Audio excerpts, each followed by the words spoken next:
रमज़ान से पहले या रमज़ान की शुरुआत के दिनों में आप शामी कबाब बनाकर फ्रीज़र में फ्रीज़ कर लें। इससे बहुत ज़्यादा आसानी हो जाती है, क्योंकि सहरी में इतना वक्त नहीं होता कि आप कोई सालन बना सकें, तो कबाब का इस्तेमाल करके काफ़ी टाइम को बचाया जा सकता है।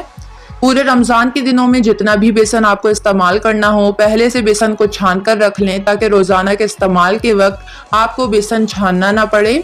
रमज़ान में जिस्म को ताकतवर और सेहतमंद बनाने के लिए अंजीर का इस्तेमाल करें। सख्त गर्मी में रोज़ा रखना बहुत मुश्किल हो जाता है और बहुत ज़्यादा प्यास का सामना होता है। अगर सहरी में छोटी इलायची 3-4 दाने खा लें तो दिन भर प्यास नहीं लगती और रोज़ा बआसानी गुजर जाता है। नमाज तरावी और दूसरी इबादत के लिए आप अफ्तारी के बाद बाहर जाएं तो पानी की बोतल साथ लेकर जाएं और थोड़ा थोड़ा पानी पीते रहें, ताकि दिन भर जो पानी की कमी जिस्म में हो वो पूरी हो जाए। पहले से मुर्गी लाकर अच्छी तरह साफ करके इस पर मसाला लगाकर अपनी ज़रूरत के मुताबिक पैकेट बनाकर फ्रीज कर दें, ताकि आपको क्या पकाना है ये आपको समझ ना आ रहा हो तो फौरी तौर पर आप इस चिकन का इस्तेमाल करके आप खाना बना सकें और अपना काफ़ी सारा वक्त बचा सकें और इबादत कर सकें। समोसे रोल को फ्रीज करते वक्त समोसे आपस में चिपक जाते हैं, लेकिन अगर इसके ऊपर थोड़ा सा कॉर्नफ्लोर या मैदा छिड़क कर इसको फ्रीज किया जाए तो ये चिपकेंगे नहीं। पकोड़ों को बनाते वक्त अगर बेसन में थोड़ा सा लहसुन पीस कर डाल दें तो जायका भी बहुत अच्छा हो जाएगा और बदहजमी और बादीपन महसूस नहीं होगा, क्योंकि अक्सर औकात अफ्तारी में बहुत सारी चीज़ें खाने के बाद बेसन से बदहजमी हो जाती है।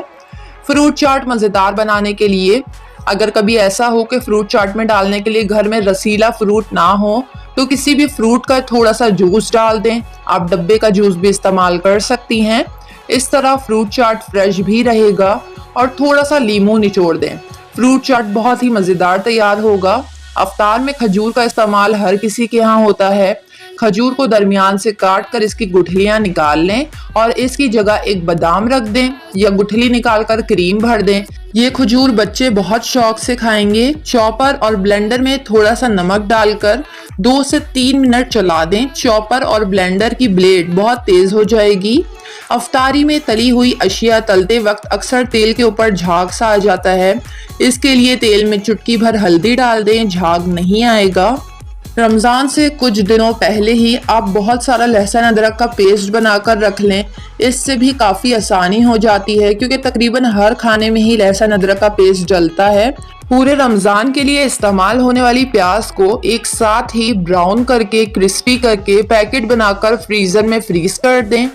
वो खुश्क मसाला जात जो बहुत ज़्यादा मिकदार में इस्तेमाल होते हैं, जैसे धनिया, ज़ीरा, पहले से भून कर पीस कर ज़्यादा मिकदार में रख लें, ताकि रोज़े की हालत में आपको ये तमाम काम ना करना पड़े और आपका वक्त बच जाए। वीडियो को लाइक और चैनल को ज़रूर सब्सक्राइब कर लें।